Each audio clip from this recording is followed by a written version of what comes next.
সেই বিষয়টির কোথাও কোনো উল্লেখ আছে তার। আর যে বিষয়টি নিয়ে এখন আক্রমণ হচ্ছে সেটা সম্পূর্ণ অন্য। ওখানে পাঠ্যসূচিতে যেটা আছে সেটা ব্যক্তিকে হাইলাইট করা নেই। পাঠ্যসূচিতে আছে সিঙ্গুরের গণ আন্দোলন, কৃষকের জমির অধিকারকে আন্দোলনটাকে, সেখানে কারা কারা ছিলেন তার মধ্যে কোনো নাম থাকতে পারে, কিন্তু তার সঙ্গে মানে তাকে আলাদা করে হাইলাইট করা, কেন থাকবে, কেন বাদ যাবে, যাদের একেবারে কোনো কাজ নেই তারা এইগুলো নিয়ে মাথা ঘামাচ্ছেন। এটা সরকারের বা শিক্ষা দপ্তরের ব্যাপার, আমি বলতে পারবো। গত 3 দিন ধরে দেখতে পাওয়া যাচ্ছে যেখানেই শুভেন্দু অধিকারী, সুকান্ত, দিলীপ সভা করছেন সেখানেই পাল্টা তৃণমূল সভা করতে যাচ্ছে। এটা কি কোনো নতুন কৌশল নেওয়া হচ্ছে? নতুন কৌশলের কোনো ব্যাপার নেই। যেখানে যদি কোনো এলাকায় গিয়ে অকারণ কুৎসা করা হয়, মিথ্যা কথা বলা হয় এবং নিজেদের দায় দায়িত্ব এড়িয়ে নিজেদের পাপগুলোকে ঢেকে মানুষকে ভুল বোঝাবার চেষ্টা হয়, মানুষ ভুল বোঝেন না, কিন্তু তৃণমূল কংগ্রেস নিশ্চিতভাবে যে এই ধরনের কোনো অপচেষ্টা হলে তো তার জবাব তো তৃণমূল কংগ্রেস দেবেই। মামলায় আজকে হাইকোর্ট বলেছে, ডিভিশন বেঞ্চ সব পক্ষকেই সম্পত্তির হলফনামা দিতে হবে এবং যারা মামলা করেছে তারা কেন মামলা করে তারও একটা হলফনামা জমা দেওয়া হয়েছে। 28 তারিখ পরবর্তী শুনানি। আপনারা কিভাবে দেখছেন এই সম্পত্তি মামলা? আমি এখনো জানি না কি রায় হয়েছে। হাইকোর্ট বললে হাইকোর্টকে দিতে হবে, তাদের ব্যাপার। মামলাটা নিয়ে কি বলবেন? যে এই মামলা হলো মুখ্যমন্ত্রী বা পরিবারের লোকজন নিয়ে, তাদের সম্পত্তি নিয়ে। আচ্ছা, বিজেপি মামলা করেছে, তো বিজেপির কাজ বিজেপি করেছে, তো তারা রাজনীতিতে পারছে না, তাই এই ব্যক্তিগত স্তরে তারা নামছেন, তারা আদালতে গেছেন, তো আদালতের বিষয় এবার আদালতে খোঁজ নিতে হবে কি হয়েছে। বলছি যে নিয়োগ দুর্নীতি নিয়ে এবং অন্যান্য দুর্নীতি নিয়ে, সম্পত্তি ইত্যাদি নানা বিষয় নিয়ে একটা বিরোধীদের লাগাতার সমালোচনার মুখে শাসক দল রয়েছে। সামনে পঞ্চায়েত নির্বাচন, 8 তারিখ বুথ লেভেল কর্মী সভা ডাকা হয়েছে, মমতা বন্দ্যোপাধ্যায় ডেকেছেন। তো এই পরিপ্রেক্ষিতে একটু বলবেন যে এটা কি পঞ্চায়েতের প্রস্তুতি আপনারা শুরু করে দিলেন? তৃণমূল সারা বছর পড়াশোনা করে, একটা ভোটের আগে আলাদা করে, কিন্তু আবার সবকটা ভোটেরই একটা আলাদা প্রেক্ষিত আছে। ফলে তৃণমূল কংগ্রেস যেহেতু সংগঠনটাও ঢেলে সাজানো হচ্ছে, ফলে জেলা ভিত্তিক নতুন কমিটিগুলি গঠন হচ্ছে, একটা প্রসেস চলছে, আরও গণ আন্দোলন কর্মসূচি বাড়ানো হয়েছে। কেন্দ্রের যে বৈষম্যমূলক আচরণ, প্রতিহিংসা পরায়ণ আচরণ, কুৎসার রাজনীতি, তার মোকাবিলা আর রাজ্যের উন্নয়নের রাজনীতি আরও নিবিড় জনসংযোগ কীভাবে করা যায় তাই নিয়ে একটা, এবং আমাদের শীর্ষ নেত্রী আগামী দিনের এই লড়াই এবং দলের কর্মী সংগঠকদের যে কর্তব্য সেগুলি মাননীয় দলনেত্রী আরো নির্দিষ্টভাবে তার নির্দেশ দেবেন। এই আমার একটা লাস্ট প্রশ্ন, যে 9 তারিখ শুভেন্দু অধিকারীকে তুলে ধরা, সেটি হচ্ছে যে তৃণমূল কংগ্রেসের সর্বভারতীয় সাধারণ সম্পাদক অভিষেক বন্দ্যোপাধ্যায় খুব স্পষ্টভাবে বলেছিলেন যে এই যে বিজেপি, শুভেন্দু, ওরা যে এই কয়লা কয়লা কয়লা এগুলি বলে, এটার একদিকে যেমন এই কয়লা বলুন বা গরু বলুন, পাচার মানে বিএসএফ, বর্ডার, তাদের দায়িত্ব, পুলিশ নয়, অকারণ তৃণমূলের দিকে আঙুল তোলা হচ্ছে। তারপরেও অভিষেক খুব স্পষ্টভাবে বলেছেন যে কয়লা পাচার কাণ্ডে যার নাম অভিযুক্ত হিসেবে আসছে বিনয় মিশ্র, তো তার সঙ্গে শুভেন্দু অধিকারী কথোপকথনে একটি অডিও ক্লিপ আছে, তিনি সেটা কোর্টে প্রডিউস করতে বা পেশ করতে, সাবমিট করতে প্রস্তুত। তো আমরা এখনো পর্যন্ত দেখছি যে শুভেন্দু অধিকারী তিনি প্রচুর বড় বড় কথা বলছেন, তিনি নানা ধরনের কুৎসা করছেন, কিন্তু কথা বলিনি এই শব্দটিও বলছেন না। আর কোনো মানহানির মামলাও অভিষেকের বিরুদ্ধে করছেন না। আমরা তো বলছি যে অভিষেক বন্দ্যোপাধ্যায় বলেছেন যে এই কয়লা কাণ্ডে অভিযুক্ত বিনয় মিশ্রর সঙ্গে শুভেন্দু অধিকারী কথা বলেছেন, তার অডিও ক্লিপ অভিষেকের কাছে আছে এবং অভিষেক বলেছেন সেটি কোর্টে পেশ করবেন। যদি না থাকে, শুভেন্দু অধিকারী কেন বলছেন না আমি কথা বলিনি? তিনি কখনো বলছেন আমার ফোন থেকে বলিনি, কখনো বলছেন আমার গলা বিকৃত করা হয়েছে। এসব ঘুরিয়ে পেঁচিয়ে এখনো একবারও বলেননি আমি কথা বলিনি। এবং শুভেন্দু অধিকারী যদি বাপের বেটা হয়ে থাকেন, অভিষেক পরিষ্কার বলেছেন যে বিনয় মিশ্রর সঙ্গে শুভেন্দু অধিকারীর কথা হয়েছে। কেন মানহানির মামলা করছেন না শুভেন্দু অধিকারী? বেলা যে গড়িয়ে যায়, মানহানির মামলা কবে হবে? কথায় কথায় কথায় কথায় একে চিঠি তাকে চিঠি, মানহানির মামলা, আইনজীবীর চিঠি কোথায় গেল? নারদার ভিডিও যেটা এসছিল 2016 সালে, তার সত্যি মিথ্যা ওই দিকটায় যাচ্ছি না, কিন্তু সেটা এসছিল মূলত ভোটের সময়, ভোটের লক্ষ্যে। এবার কে নিয়েছেন, কি নিয়েছেন, কেন নিয়েছেন পরের কথা। সিবিআই এর এফআইআর নেম শুভেন্দু অধিকারী গ্রেপ্তার হচ্ছেন না কেন পরের কথা, কিন্তু ওটা মূলত ভোটের টাইমিং ছিল। কিন্তু অভিষেক ভোটের লক্ষ্যে নয়, তদন্তের লক্ষ্যে এই অডিও ক্লিপটা কোর্টে পেশ করুন। সম্পদ তৈরি, যে কোনো ক্ষেত্রে সম্পদ তৈরি এবং মানুষের প্রত্যক্ষ আয় বাড়ানোর ক্ষেত্রে যে কাজ হয়েছে তার বহুগুণ বেশি এখন হচ্ছে। ফলে এখন টাকার চাহিদাটাও নিশ্চিতভাবে বেশি, যে টাকা দিয়ে আবার মানুষেরই উপকার করা হচ্ছে। ফলে এই তুলনাটা আসতে পারে না। সামান্য একটা বিশ্ববিদ্যালয়ের সংখ্যা দেখুন না, বাম জমানার বিশ্ববিদ্যালয় আর এখনকার বিশ্ববিদ্যালয়, এতগুলি হচ্ছে তো। এবং প্রত্যেকটি ক্ষেত্রে পরিকাঠামো, রাস্তাঘাট, উন্নয়ন, পানীয় জল বাড়ি বাড়ি যাচ্ছে। ফলে এখন যে কাজটা চলছে সেই কাজের জন্য টাকা এবং সরাসরি গরিব মানুষের হাতে টাকা পৌঁছে দেয়া, এই দুটোতেই টাকার চাহিদাটাও বাড়ছে, এটা তো মানতে হবে সেই জায়গায়। কিন্তু পুরনো ঋণের ফাঁদ আর এখনকার প্রাপ্য কেন্দ্র যেটা বৈষম্য করে আটকেছে, এই দুটি পশ্চিমবঙ্গের উপর বোঝা চাপাচ্ছে এই বিজেপি আর সিপিএম। বলছি, রাজ্য সরকারের অন্তত একাধিক প্রকল্প রয়েছে, প্রায় 40টার কাছাকাছি, যেগুলোতে স্ত্রী যুক্ত আছে, কন্যাশ্রী, রূপশ্রী, এবং জানিয়ে লাগাতার বিজেপিকে দেখতে পাওয়া যায় বিভিন্ন নেতারা রাজ্য সরকারকে কটাক্ষ করে। এরই মধ্যে কেন্দ্রের কেন্দ্রীয় বিদ্যালয় থাকার পরেও পিএমসি বিদ্যালয় বলে তারা একটা প্রকল্প নিচ্ছে। এখন রাজ্যের প্রকল্পে টাকা না দিয়েই নিজেরাই প্রকল্প চালু করার অর্থ যদি হয় সেটা, তাহলে কি তারা রাজ্যের প্রকল্প বন্ধ করে দিতে চাইছে? এটা কি যুক্তরাষ্ট্রীয় কাঠামোয় আঘাত নয়? প্রথম কথা হচ্ছে বিজেপি নিজে কিছু করতে পারেনি, করেনি, ব্যর্থ। ওরা পুরনো কেন্দ্রীয় প্রকল্পগুলোর কিছু নাম পরিবর্তন করছে, যেখানে দেখুন শহর, রাস্তা, স্টেশন নাম বদল হচ্ছে, নতুন কাজ করেনি। আর বাংলায় দেখবেন কাজের গতি বেড়েছে। পুরনো যে সরকারি স্কিম ছিল, অর্ধেক মানুষ তার নামই জানতেন না, কি উপকার পাবেন, সেগুলোর কাজ হয়েছে। মমতা বন্দ্যোপাধ্যায় নতুন উদ্ভাবনী শক্তি দিয়ে নতুন কাজ, নতুন স্কিম মানুষের কাছে কত বেশি করে নিয়ে এসছেন। এখন বিজেপিকে সেটা নকল করতে হচ্ছে এবং বাংলা সরকার যে কাজ করছে সেটাও তারা সহ্য করতে পারছে না। ফলে তারা বাংলা স্কিমগুলিকে ডিস্টার্ব করতে চাইছে, আবার সেটাকে নকল করে একটা, এই নকল নবী সরকার একটা কৃতিত্ব পাওয়ার একটা হাস্যকর চেষ্টা করার দিকে যাচ্ছে। বীরভূমে গিয়ে ডিওয়াইএফআই নেত্রী মীনাক্ষী মুখার্জি তিনি বলেছেন সরকারি প্রকল্প থেকে কারোর নাম বাদ গেলে মেরে হাত গলায় ঝুলিয়ে দেবে, হুমকি দিচ্ছেন। না, মীনাক্ষী ডিওয়াইএফআই তরুণী নেত্রী, রাজনীতিতে এসছেন। এখন বড় নেতারা অতীতে যা বলে গেছেন, যে ধরনের ভাষা, যেমন বিনয় কুমার লাইফেল করে দেবো নন্দীগ্রাম ঘিরে রেখে, উনি তো তাদের উত্তরাধিকারী।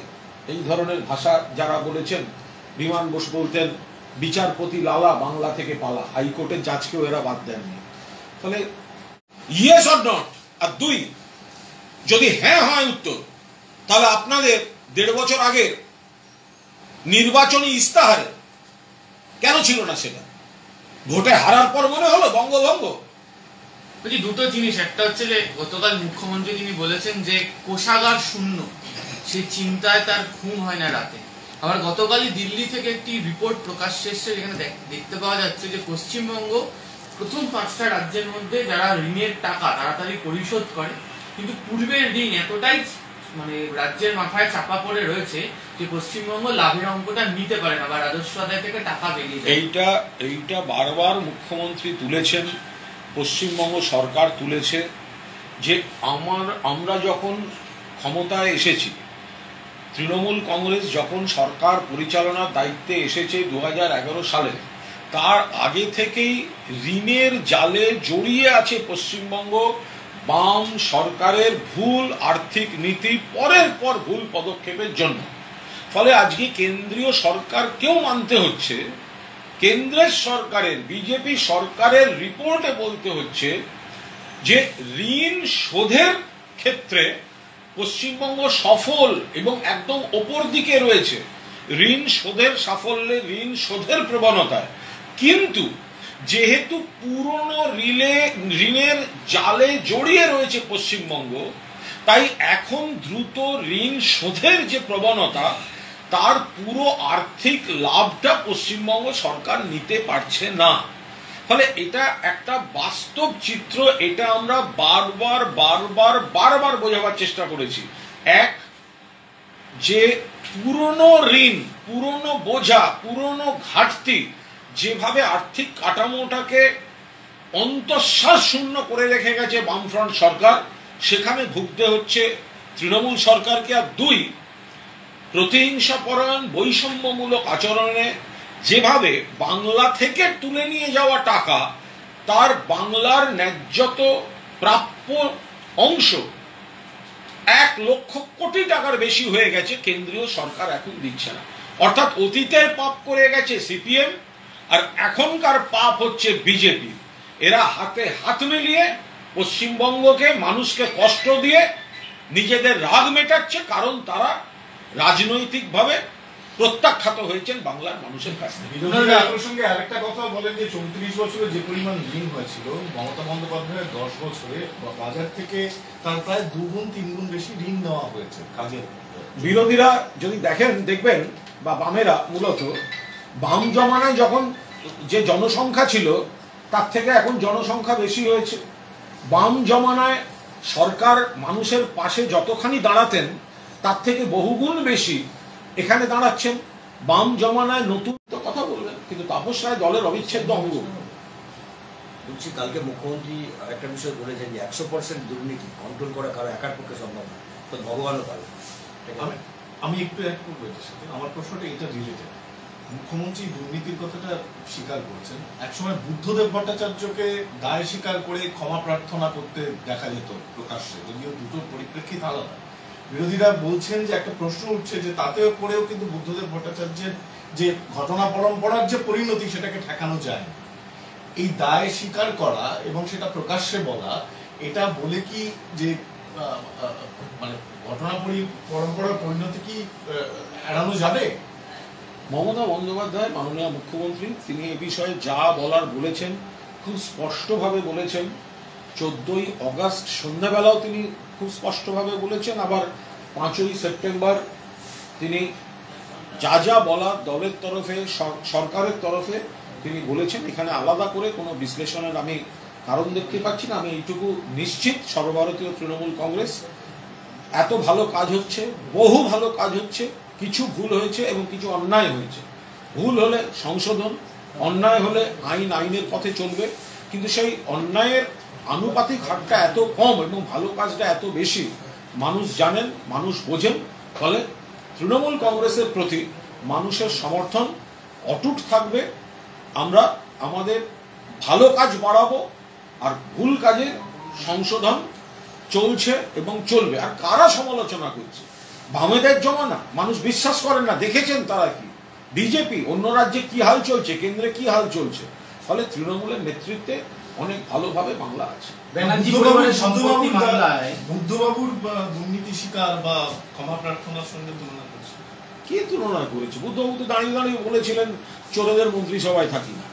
তো সুতরাং বুদ্ধবাবু প্রকাশ্যে বলেছেন চোরেদের মন্ত্রিসভায় থাকি না। তো তারপরে তো তিনি সেই মন্ত্রিসভাকে নেতৃত্ব দিয়েছেন। ফলে বামেরা এই নিয়ে কি কথা বলবে? সিঙ্গুরের আন্দোলন ইতিহাস বইতে স্থান পেয়েছে, সেখানে পার্থ চট্টোপাধ্যায়ের নাম আছে। পার্থ চট্টোপাধ্যায়ের নাম কি বাদ দেওয়া হবে? এ ব্যাপারে কি ভাবনা? এই ব্যাপারটা আমি একেবারে বলতে পারবো না। এটা যেহেতু সরকারের ব্যাপার, শিক্ষা দপ্তরের ব্যাপার, সিলেবাস কমিটির ব্যাপার, সরকারের নীতির ব্যাপার, এ বিষয়ে আমার কোনো মন্তব্য নেই। আমি শুধু বলতে পারি কোনো ব্যক্তির নাম কোনো একটি বিশেষ ক্ষেত্রে দেয়া থাকে, আলাদা কোনো চ্যাপ্টারে কোনো ব্যক্তির, বিতর্কিত ব্যক্তির ছবি দিয়ে জীবনী ছাপা নেই। অর্থাৎ একটা ইভেন্ট, একটা আন্দোলন, একটা গণ আন্দোলন, একটা ঐতিহাসিক আন্দোলন, সেখানে কারা পার্টিসিপেট করেছিলেন তাদের একটা জেনেটিক প্রবলেম আছে, খারাপ ভাষা, আক্রমণ, অশান্তি, তো তার উত্তরাধিকারী সেই ধরনের কথাই বলছি। ওই তাপস রায় নিয়ে আপনারা ক্লারিফিকেশন অস্বস্তি করে পেয়েছেন, তাপস রায় নিয়ে আপনারা ওনারা আগের ওটার যদি একটু ক্লারিফাই করে দেন, সেটা হচ্ছে যে এটা কি বাংলার প্রকল্পকে বিজেপি বন্ধ করতে চাইছে নাকি যুক্তরাষ্ট্রীয় কাঠামোটাকে নষ্ট করতে চাইছে? ওরা তো যুক্তরাষ্ট্র কাঠামোটা নষ্ট করাটা ওদের একটা এজেন্ডা। ওরা বিজেপি তো চায় যুক্তরাষ্ট্রীয় কাঠামো, আবার কি আমরা থাকবো, আমাদের সরকার থাকবে, ও পারলে শুধু প্রধানমন্ত্রীর পদ থাকবে আর মানে সরাসরি তাতে নির্বাচন হবে। ওদেরকে একটা দল থাকবে, একটা দেশ থাকবে, অর্থাৎ ভারতের যে সাংবিধানিক বৈশিষ্ট্য, বৈচিত্র্য, সমস্ত ধর্ম, জাতি, বর্ণ, গণতন্ত্র, সহাবস্থান, এগুলোর তো ধার ধারে না বিজেপি। তো তাদের এখন তাহলে হচ্ছে বাংলা প্রকল্প সুনাম কিনছে, বাংলার প্রকল্পের কাছে হেরে যাচ্ছে, ওদের টাকা বন্ধ করো, কুৎসা করো, ডিস্টার্ব করো, বন্ধ করো, আর সেটা দিয়ে আমাদের যদি কিছু, মানুষ কি বোকা নাকি, মানুষ সবটা বলে। ওই তাপস রায়কে নিয়ে কি দল কিছুটা অস্বস্তিতে? কারণ গত দুদিন ধরে তার স্টেটমেন্ট, আজকে তিনি বলছেন অনেকে জায়গা দখল করে রেখেছে, সময় আসলে নাম বলবো, অস্বস্তি বাড়ছে দলে। তাপস রায় তৃণমূল কংগ্রেসের একজন সিনিয়র নেতা, দলের সম্পদ এবং যথেষ্ট অভিজ্ঞ, যথেষ্ট দায়িত্বশীল নেতা। তার কোনো মূল্যায়ন, তার কোনো বক্তব্য, সেটা কখনোই সার্বিকভাবে দলের বিরুদ্ধে, নেত্রীর বিরুদ্ধে, অভিষেকের বিরুদ্ধে অসম্ভব। তাপস রায় মমতা বন্দ্যোপাধ্যায়ের নেতৃত্বে, অভিষেক বন্দ্যোপাধ্যায়ের সেনাপতিত্বে তিনি লড়াই করছেন, লড়াই করবেন।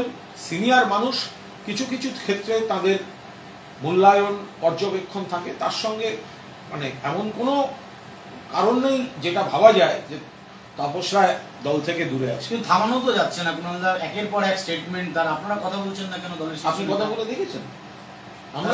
আমরা এখনো বলিনি উনি আমাদের দলেরই নেতা। আপনি কথা বলে দেখেছেন? স্টেটমেন্টগুলো আমরা দেখছি তো। হ্যাঁ, তো তার কাছে তো দলের ব্যাপার। দলের অস্বস্তি পাচ্ছে না? আমার দেখে মনে হচ্ছে অস্বস্তি হচ্ছে দলে। উনি দলের মধ্যেই রয়েছেন, কিন্তু উনি তো আছেন, এটাই তো দল, কোনো অসুবিধা নেই তো। কিন্তু অনেকে জায়গা আটকে রেখেছেন বলছেন। সে তো দল বুঝবে কখন কার সঙ্গে কথা বলা, কোন কার প্রেক্ষিতে বলেছেন, তার আগের সেন্টেন্স কি, পরের সেন্টেন্স কি, এগুলো নিশ্চয়ই আমরা সবটা দেখে। তাপস রায় একজন সিনিয়র নেতা, তার কোনো পর্যবেক্ষণ, মূল্যায়ন, সেটা তার নিশ্চিতভাবে তার ব্যাপার। ফলে দল অবশ্যই মনে করে তাপস রায় দলের একজন সম্পদ। যখন প্রয়োজন মনে করবে দল নিশ্চয়ই শীর্ষ নেতৃত্ব। রাখুক, তৎকালীন পূর্তমন্ত্রী যতীন চক্রবর্তীর ফাইলে নোট ছিল যে চিফ মিনিস্টার জ্যোতি বসুর নির্দেশে, পরামর্শে, ইচ্ছায় আমি এই কাজটা করছি। তারপরেও আপনারা নড়ে বসেননি, উল্টে যতীন চক্রবর্তীকে সরিয়ে দিয়েছিলেন।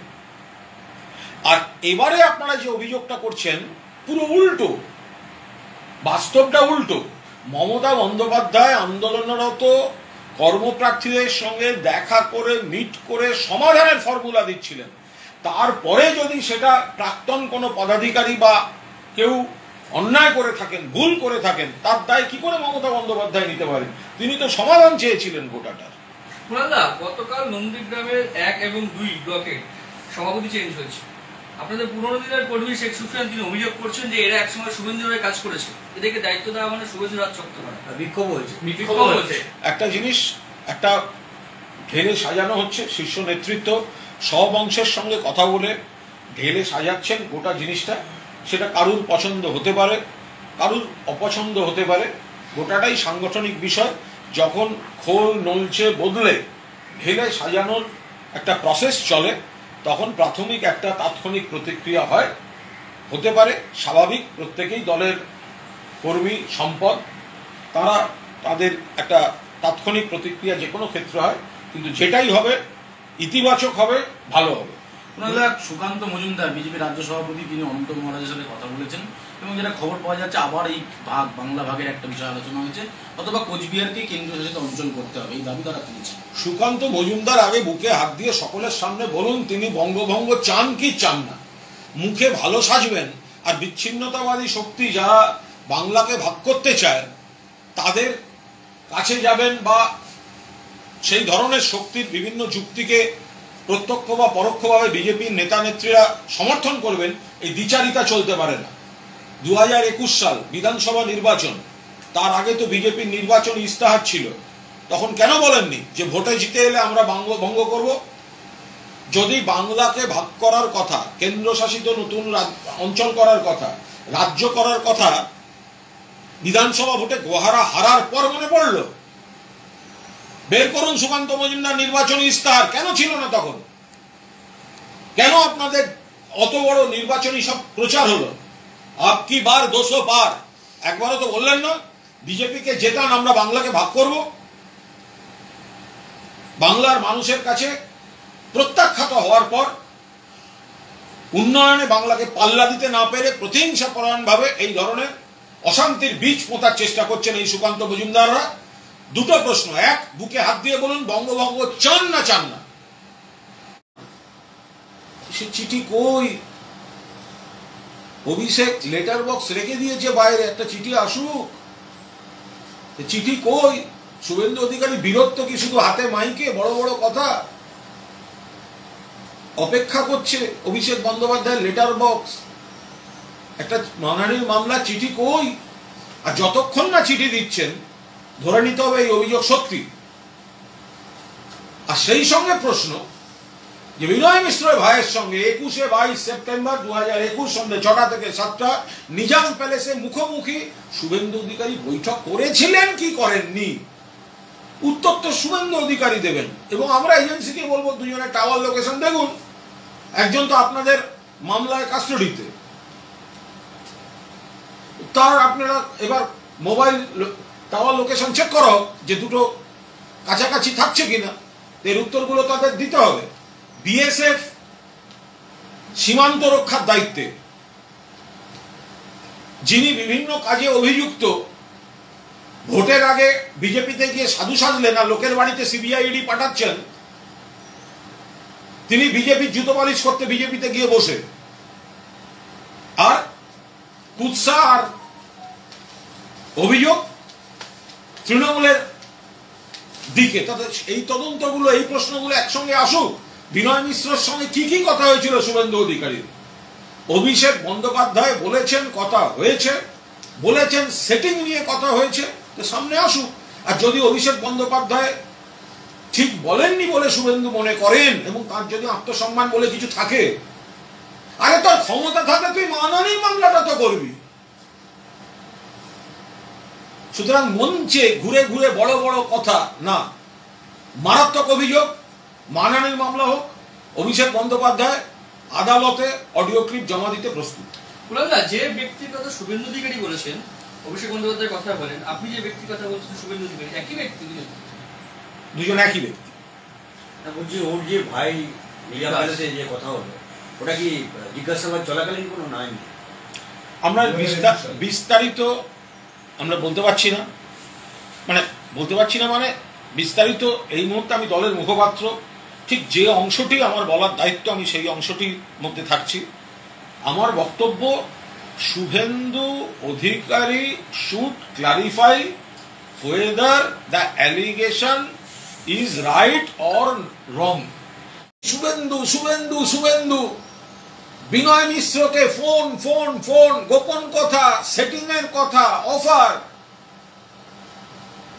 শুভেন্দু তো বাটপার, চোরের উপর বাটপাড়ি করেছে। কাউকে বলছে আমাদের অমুক করো, আমি সব সেট করে দিচ্ছি। ফলে এক, শুভেন্দু অধিকারী যিনি কথায় কথায় মানহানির গল্প শোনান, তার এখনো পর্যন্ত অভিষেকের বিরুদ্ধে মানহানির মামলা করার সাহস হলো না কেন? আর দুই, শুভেন্দু অধিকারীর কাছে প্রশ্ন, বিনয় মিশ্রের সেই ঘনিষ্ঠ আত্মীয় 21 এবং 22 সেপ্টেম্বর 2021 সন্ধ্যে 6টা থেকে 7টা নিজাম প্যালেসে শুভেন্দু আপনি দেখা করেছিলেন? আপনার সঙ্গে মুখোমুখি বৈঠক হয়েছে না হয়নি? হলে বলুন, না হলেও বলুন। এবং আমাদের এজেন্সির কাছে দাবি থাকবে, যাকে আপনারা অভিযুক্ত বলছেন তার টাওয়ার লোকেশন এবং রাজ্যের বিরোধী দলনেতার টাওয়ার লোকেশন ওই সময় ওই দিন এক জায়গায় ছিল কিনা তদন্তের আওতায় আনাবো। আমরা অপেক্ষা করছি শুভেন্দু অধিকারীর মানহানির মামলার চিঠি অভিষেককে, সেটা কখন আসবে। আর একটা প্রশ্ন রইল, এই প্রশ্নটির উত্তরও আশা করি আমরা শুভেন্দু অধিকারীর কাছ থেকে পাবো। গালমন্দ করে এড়িয়ে গেলে ধরে নিতে হবে উত্তর নেই, সত্যি। আর যদি উনি অন্যরকম উত্তর দিতে চান বা এড়াতে চান, তাহলে এজেন্সির কাছে আমরা নিশ্চিতভাবে পরবর্তীকালে বিষয়টি তুলব। যিনি নাকি এখন এজেন্সির কাছে অভিযুক্ত, গ্রেফতার, তার টাওয়ার লোকেশন আর শুভেন্দু অধিকারীর টাওয়ার লোকেশনটা নিজাম প্যালেস ছিল কিনা তদন্তে এবার সেগুলো সব আসুক। আসবে তো, সবে তো শুরু। কাদা ছুঁড়েছেন গোটা মুখে, সে কাদাটা তো মাখতে হবে এবার নিজেকে। আপনারা অডিও ক্লিপটা প্রকাশ করছেন না কেন করব? আমরা কোর্টের সামনে করব। আমাদের এটা তো আমরা অন্য কারোর ইচ্ছা মতো করবো না। আমরা পরিষ্কার অভিযোগ এনেছি। অভিযোগ যদি ভুল হয়, যার বিরুদ্ধে অভিযোগ তিনি মামলা করবেন। মামলা করলে আমরা কোর্টে সেটা সঙ্গে সঙ্গে অভিষেক বন্দ্যোপাধ্যায় তো বলে দিয়েছেন, কোর্টে প্রডিউস করা হবে। আরো স্পেসিফাই করা হয়েছে যে নারদের ভিডিও, যেমন শুভেন্দু, নারদ এফআইআর নেম, কেন গ্রেফতার হচ্ছে না অভিযোগ। বাট নারদের টাইমিংটা ছিল ভোটের। অভিষেক বন্দ্যোপাধ্যায় ভোটের লক্ষ্যে করছেন না, করছেন কোর্টের তত্ত্বাবধানে তদন্তের স্বার্থে। অভিযোগ অভিষেক বন্দ্যোপাধ্যায় করেছেন, মারাত্মক অভিযোগ। বিনয় মিশ্রর সঙ্গে শুভেন্দু কি কথা হলো, কি সেটিং এর অফার, কেন কথা হলো, কি কি কথা হলো। তা শুভেন্দু যিনি কথায় কথায় কথায় কথায় একে ওকে মানহানির মামলা, ভোটের লক্ষ্যে নয় তদন্তের লক্ষ্যে এই অডিও ক্লিপটা কোর্টে পেশ করতে প্রস্তুত। মামলা কই? মামলাটা কোথায়? অভিষেক প্রস্তুত, শুভেন্দু মানহানির মামলা করবেন, অভিষেক কোর্টে পেশ করবেন এবং ফরেনসিক অডিট ডিমান্ড করবেন। শুভেন্দু মামলা কই? তা এত যখন দেরি হচ্ছে, তাহলে আমরা আর একটা প্রশ্ন শুভেন্দুর দিকে দিতে চাই। শুভেন্দু আগের দিন বলেছেন যে এই বিনয় মিশ্রর এক আত্মীয়র সঙ্গে শুভেন্দু এই অডিও ক্লিপের চাপ চাপ চাপ মাথার উপর নিতে না পেরে প্রলাপের মতো বকেছেন। বিনয় মিশ্রর আত্মীয়র সঙ্গে অভিষেকের রোজ কথা হয়। আরে রোজ কথা হয় মানে 1 বছর 2 বছর নয়, গত 10 বছরে কথা হয়েছে কিনা 1 সেকেন্ডের অডিও ক্লিপ প্রকাশ করুন শুভেন্দু। আর বাইরে এত কথা বলছেন কেন? এজেন্সি তো আপনাদের। কথায় কথায় তো বলেন যান, এবার ওর বাড়ি, এবার তার বাড়ি, এবার ওকে দিন না। বাজারে গরম করছেন কেন? অভিষেক যদি বিনয় মিশ্রর কোনো আত্মীয়ের সঙ্গে কথা বলে থাকেন আবার রোজ, তো দিন না এজেন্সিকে। শুভেন্দু অধিকারী কে বারণ করেছে? এবার আমরা প্রশ্ন করছি, বিনয় মিশ্র সেই আত্মীয়, শুভেন্দু অধিকারী সেই আত্মীয় জেলে আছে না বাইরে? বিনয় মিশ্র সেই ঘনিষ্ঠ আত্মীয় যাকে অভিযোগের তীরবিদ্ধ রাখা হয়েছে। শুভেন্দু অধিকারী জবাব দিন। 2021 সালের 21 এবং 22 সেপ্টেম্বর সন্ধ্যে 6টা থেকে 7টার মধ্যে নিজাম প্যালেসে সেই ব্যক্তির সঙ্গে শুভেন্দু অধিকারী মুখোমুখি আলোচনা করেছেন কি করেননি? আমরা আশা করব সেন্ট্রাল এজেন্সিগুলি 21 এবং 22 সেপ্টেম্বর 2021 যে অভিযুক্তের কথা বলা হচ্ছে এবং শুভেন্দু অধিকারী এই দুজনের মোবাইলের টাওয়ার লোকেশন চেক করা হোক। শুভেন্দু অধিকারী কি কি প্রস্তাব দিয়েছে অডিও ক্লিপে আছে, সেটিং করে দেব। আমরা জানতে চাই পুরোটা কি। আমরা কোর্টের তত্ত্বাবধানে তদন্ত চাই। সেই কারণে অভিষেক বন্দ্যোপাধ্যায় অপেক্ষা করছেন শুভেন্দু মামলাটা কখন করবে। আমরা বলছি যে ব্যক্তির সঙ্গে অভিষেকের কথা কি নাকি রোজ কথা হয়, রোজ কথা হয়। আরে রোজ যদি কথা হয়, সে তো সেন্ট্রাল এজেন্সির মামলায় বন্দী। সেন্ট্রাল এজেন্সিকে বলুক না। শুভেন্দুরা তো এমন ভাব করে যে তারা সব হচ্ছে গিয়ে কেউ একজন সিবিআই ডিরেক্টর, কেউ ইডি ডিরেক্টর, পরদিন কি হবে তারপর দিন কি হবে তারা বলে দেয়। তো শুভেন্দু অধিকারী তো সেখানে বলুক। আর অভিষেক গত 10 বছরে, 1 বছর 2 বছর নয়, সেই ব্যক্তির সঙ্গে কথা বলেছেন এমন মিনিমাম কোন নথি, কোন অডিও ক্লিপ, কোন প্রমাণ শুভেন্দু সামনে আনুক। এই মঞ্চে এইসব কথা বলার মানে কি? উল্টে আমরা প্রশ্ন করছি যে সেই এক ব্যক্তি 2021 সালের 21 এবং 22 সেপ্টেম্বর নিজাম প্যালেসে সন্ধ্যাবেলা 6টা থেকে 7টার মধ্যে শুভেন্দুর সঙ্গে দেখা করেছিলেন কি করেননি, মুখোমুখি বৈঠক হয়েছিল কি হয়নি, এটা শুভেন্দু ক্লারিফাই করুক। এই ধরনের মারাত্মক অভিযোগ আছে। পাশাপাশি আমরা এজেন্সিকে বলবো যে ব্যক্তি আপনাদের কাছে অভিযুক্ত বন্দী, তিনি ওই সময়টায় কোথায় ছিলেন আর শুভেন্দু অধিকারী কোথায় ছিল, এই টাওয়ার লোকেশন দুটি মেলানো হোক।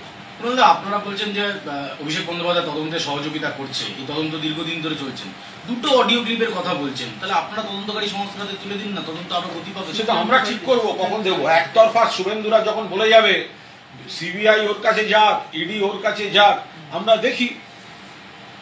সামনে বিশ্বকর্মা পুজো আসছে, ঘুড়ি ওড়ানোর আর্ট হচ্ছে, সুতোটা ছাড়তে হয়। আর লাটাই যখন গোটানো শুরু হবে না, তখন প্রশ্নের উত্তরগুলো দেওয়ার দায়িত্ব তখন শুভেন্দু অধিকারী আর বিজেপির ওই সমস্ত ট্রেনি সভাপতি ওদেরই থাকবে। মানে আপনারা কি আদালতের তত্ত্বাবধানে এই তদন্তটা চাইছেন বলেই কি অডিও ক্লিপটা আপনারা জমা দিতে চাইছেন? অভিষেক বন্দ্যোপাধ্যায় স্পষ্ট বলছেন মামলা করুন, আদালতে জমা দেব। অর্থাৎ আদালতের তত্ত্বাবধানে ফরেন্সিক অডিট আমরা চাইছি, এটা তো পরিষ্কার কথা। আমরা আদালতেই জমা দেব।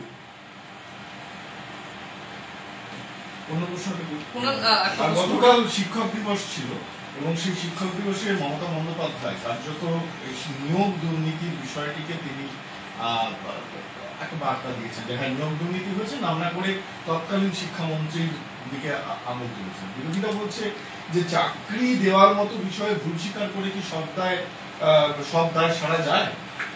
আমার মনে হয় এই বিষয়ে বিরোধীদের বেঙ্গল ল্যাম্প কেলেঙ্কারিটা রেফারেন্স হিসেবে নেওয়া উচিত। সেখানে মন্ত্রীর নোট ছিল যে মুখ্যমন্ত্রী জ্যোতি বসুর নির্দেশে এই ধরনের কাজগুলি হয়েছে। তখন আমরা মুখ্যমন্ত্রী জ্যোতি বসুর ইস্তফা দাবি করেছিলাম এবং জ্যোতি বসু ইস্তফা দেননি। আর এখানে তো মমতা বন্দ্যোপাধ্যায় সমাধানের চেষ্টা করেছেন, তিনি তো কখনো কোথাও বেআইনি নিয়োগের পরামর্শ দেননি। সিপিএম জলপাইগুড়িতে শহরে একটা র্যালি করবেন, আপনারা পোস্টার ছেড়ে দিচ্ছেন বিজেপির, এমন অভিযোগ বিজেপির তরফে। আমি তো শুনলাম ওখানে শুভেন্দুকে যারা দেখতে পারেন আদি বিজেপি তারা ছিঁড়ছে। ওরা আগে ঠিক করে নি, টস করে আদি বিজেপি ছিঁড়বে না তৎকাল বিজেপি ছিঁড়বে, আমাদের দিকে ঘোরাচ্ছে। রাজ্যের প্রকল্পগুলো টাকা দিচ্ছে না, তো লাগাতার সময় বেরোচ্ছে, বোঝাগুলো বাড়ছে, তো এই যে রাজ্যের প্রকল্পগুলো টাকা দেওয়ার ক্ষেত্রে তাদের বাধা কোথায়? এটা কি প্রতিহিংসা? কেন্দ্র টাকাই দিতে চাইছে, কেন্দ্র তো রাজ্যকে একটা আর্থিক অবরোধের মুখে ফেলতে চাইছে। একদিকে কেন্দ্রীয় এজেন্সিগুলির অপব্যবহার, একদিকে একেবারে ব্যক্তিগত স্তরে নেবে কুৎসা, একটা মিথ্যা বাতাবরণ তৈরি করার চেষ্টা, আর অন্যদিকে আর্থিক অবরোধ, অর্থাৎ রাজ্যের স্কিমগুলি রাজ্য সরকারের যাতে কাজ করতে অসুবিধা হয়, উন্নয়ন আটকে যায়, মানুষের কর্মসংস্থানে বিঘ্ন ঘটে। তাহলে রাজ্য থেকে টাকা তুলছে কেন্দ্র, কেন্দ্র ট্যাক্সটা পাচ্ছে কোত্থেকে? সেটা তো রাজ্য থেকে নিয়ে যাচ্ছে, তা রাজ্যের শেয়ারটা রাজ্যকে দেবে না, কি কথা? বাংলার বুক থেকে যে বাসিন্দারা টাকা দিচ্ছেন, ট্যাক্স দিচ্ছেন, তার শেয়ারটা বাংলায় আসবে না? হয় নাই কখনো। কেন্দ্রীয় সরকার পুরোদস্তুর প্রতিহিংসা পরায়ণ একটা দৃষ্টিভঙ্গি থেকে এই কীর্তি করেছে। মমতা বন্দ্যোপাধ্যায়ের মুখে আমরা লাগাতার ভাবে শুনেছি মোদীর বিরুদ্ধে একটা বিরোধীদের মোর্চা গঠনের ব্যাপারে। বারংবার তিনি উদ্যোগ নিয়েছেন, সেভাবে একটা বাস্তবায়িত হওয়ার চিত্রটা স্পষ্ট ছিল না। আজকে নীতিশ কুমার যাচ্ছেন দিল্লিতে, সেখানে বৈঠক করবেন রাহুল গান্ধী, কেজরিওয়াল, সীতারাম ইয়েচুরি সহ বিভিন্ন নেতাদের সঙ্গে। তাহলে কি বিরোধী জোটের ব্যাটনটা নীতিশের হাতে যাচ্ছে? এইগুলো কোনো বিষয় না। মমতা বন্দ্যোপাধ্যায় করেছেন, আগামী দিন আবার কোনো বৈঠকে মমতা বন্দ্যোপাধ্যায় থাকতে পারেন।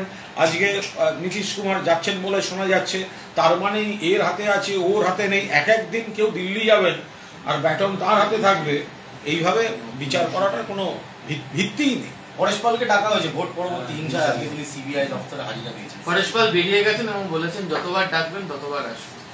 ওরকম আর কি, বিজেপিকে যতবার খেলবি ততবার হারবি। অনুব্রত ছায়াসঙ্গী পুরসভার ড্রাইভার, তার সম্পত্তির হদিশ পাওয়া গেছে 72টা সম্পত্তি। আমি বলতে পারবো না, দলের গুরুত্বপূর্ণ যারই হোক, যেটা তদন্ত সাপেক্ষ এবং সেটা তার আবার কে, এটা আমার পক্ষে বলা সম্ভব না। ভোট পরবর্তী হিংসাটা নিয়ে কি বলবেন? না,